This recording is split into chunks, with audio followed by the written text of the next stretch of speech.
here today, Barton, Stanley, David, Albert's nephew.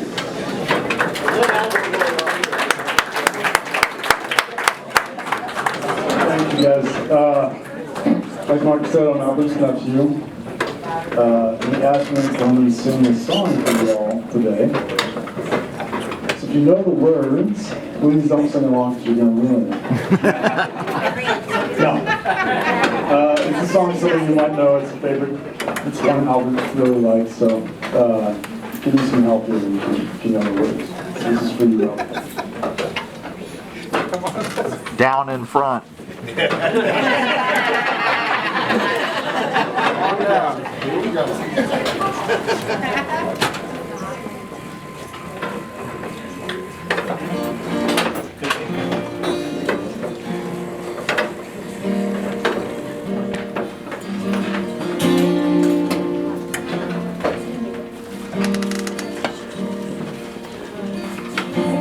There is a town in North Ontario, dream, comfort, memories fill. In my mind, I still need a place to go.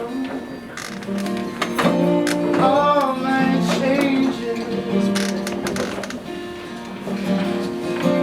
blue, blue window behind stars. Yellow moon on the big birds flying across the sky, throwing shadows in our eyes. Leaves us helpless, helpless, helpless, helpless, helpless, helpless.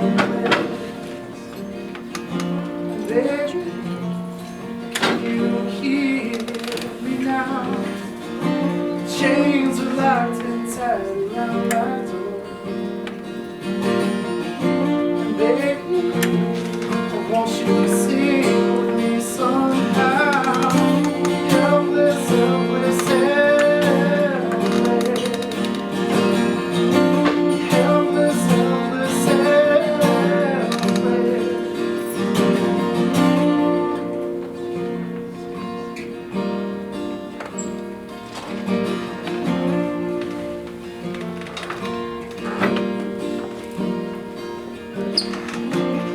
Blue, blue window behind the stars. Yellow moon on the big birds flying across the sky, just throwing shadows in our eyes. Leaves us helpless, helpless, helpless. Helpless, helpless, helpless. Helpless, helpless, helpless,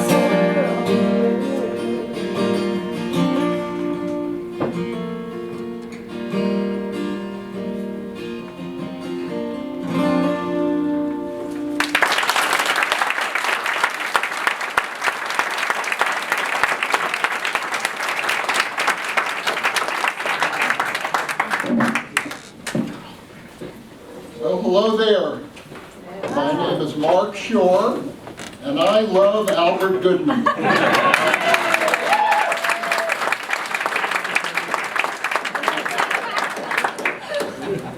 This is quite a gathering, isn't it? And I would say we all love Albert Goodman. If anybody doesn't love Albert Goodman, in the immortal and inspirational words of Donald Trump, get him out of here!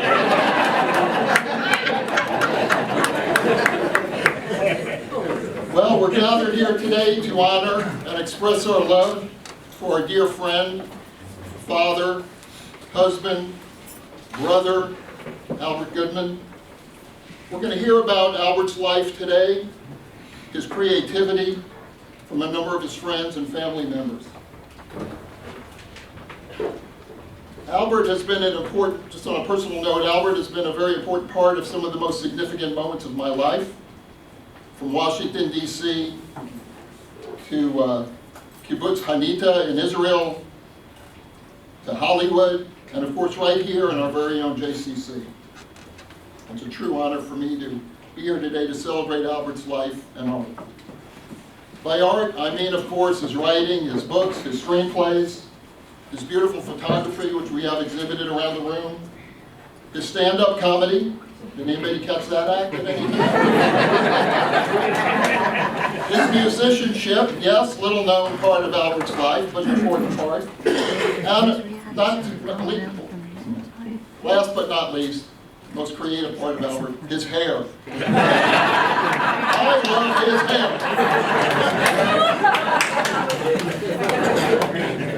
Look, we're going to laugh today. We'll probably shed some tears today. But before I move on and introduce our next speaker, I do want to address the elephant in the room. And no, Jumbo Cayman is not here today. It's an insider. I've been working on it for weeks. Of course, I'm speaking about the terrible disease which has struck our beloved Albert, amyotrophic lateral sclerosis, ALS, Lou Gehrig's disease.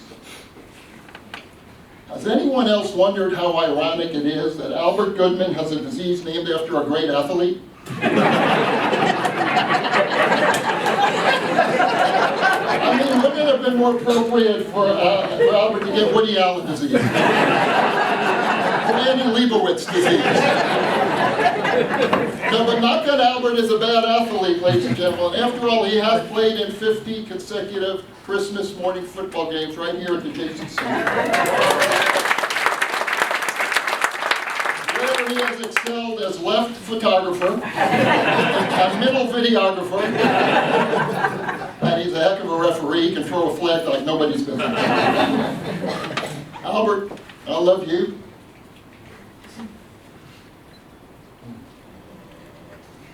I cherish every moment we're together. Now I'd like to introduce Steve Gutow, Albert's cousin, beloved friend, to share his thoughts and blessings. Thank you.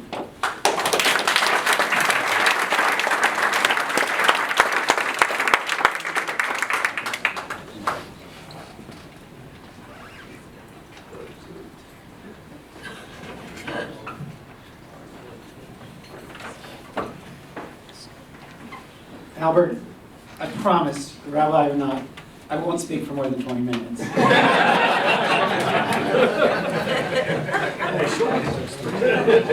know, I would be short. Albert Goodman, my cousin, my beloved friend. Sorry, mate. Anything you do, mate, is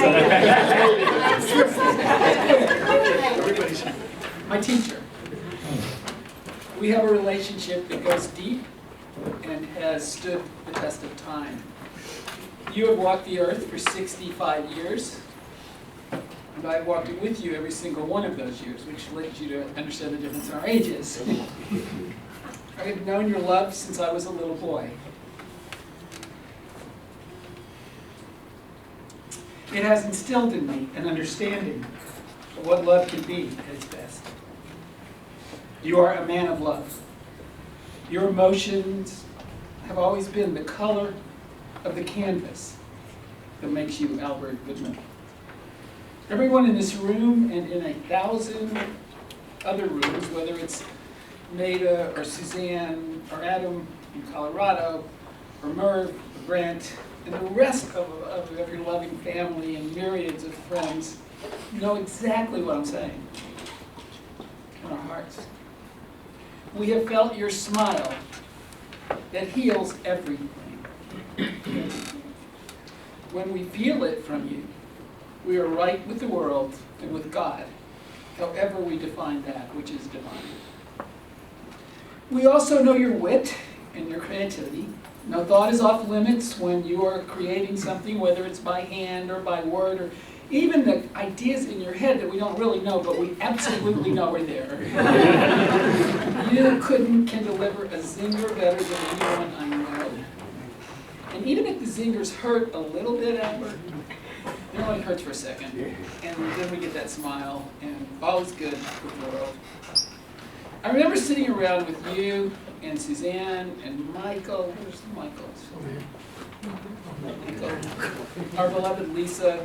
And I remember Grandma Bertie saying just whatever she said, and we simply, in that living room in Lavendale, we simply smiled knowing that she was Grandma Bertie, and that was good enough for us. Mervyn and Evelyn and Berna, all powerful figures on the campus of our lives, all artists who helped draw you and all your beauty.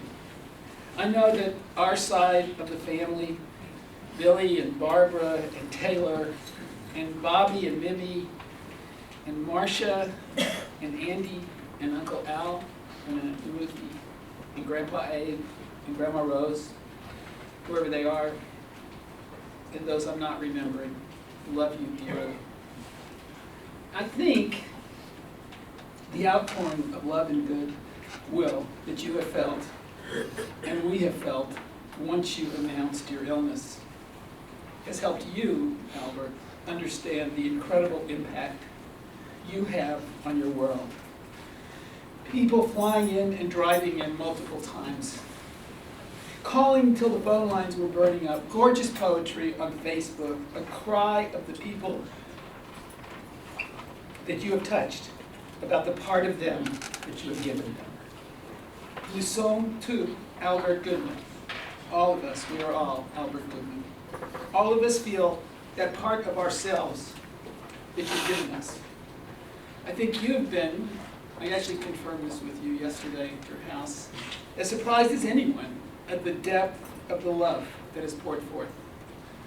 That surprise speaks to your humility, which is what you have in spades. And I was thinking, I'm the rabbi, so I get to think of Jewish mysticism and the concept of the Lamed Vavnik. How many of you all know what the Lamed Vavnik is? Raise your hand. Okay. This is a teaching. Not apparently for Albert and Maynard, which I think is good. The Talmud says that at all times there are 36 people in this world who do not know each other and who do not know that they hold the world together. There are never more and never less, just 36. They are known as Lamed Vavnik, which Ruthie would tell you means 36. And Albert, I think you are one. We can't be sure because that would destroy the spiritual concept of the mystical anonymity. But I believe you are one, and I thank God that you are part of our world. I'm going to close with a blessing.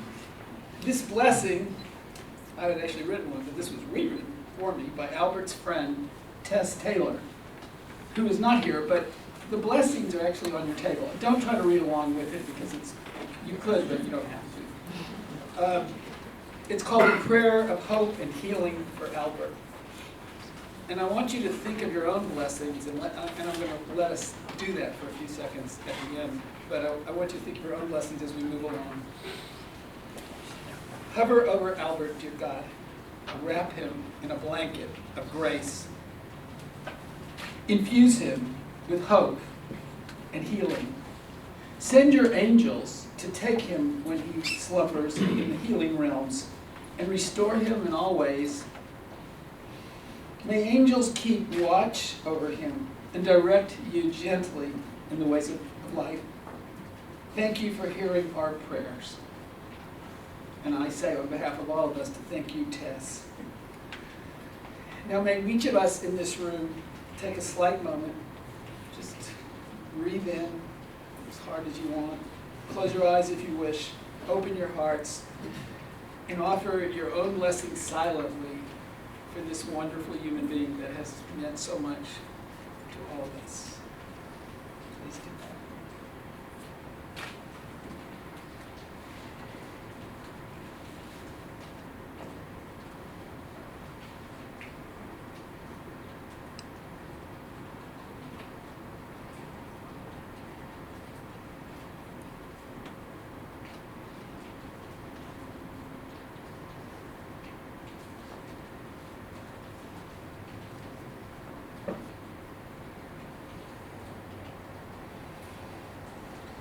Your eyes back up, if they're closed.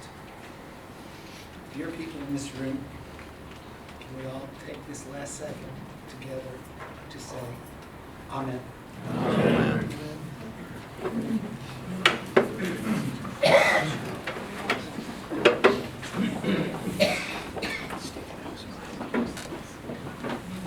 Wonderful, Steve. We loved it. For those of you who don't know me, I am Albert's younger sister, Suzanne. And here we used to come to the JCC, but we go to the youth wing. Now we're in the senior. Okay. As motherless siblings, Albert and I have a very special bond.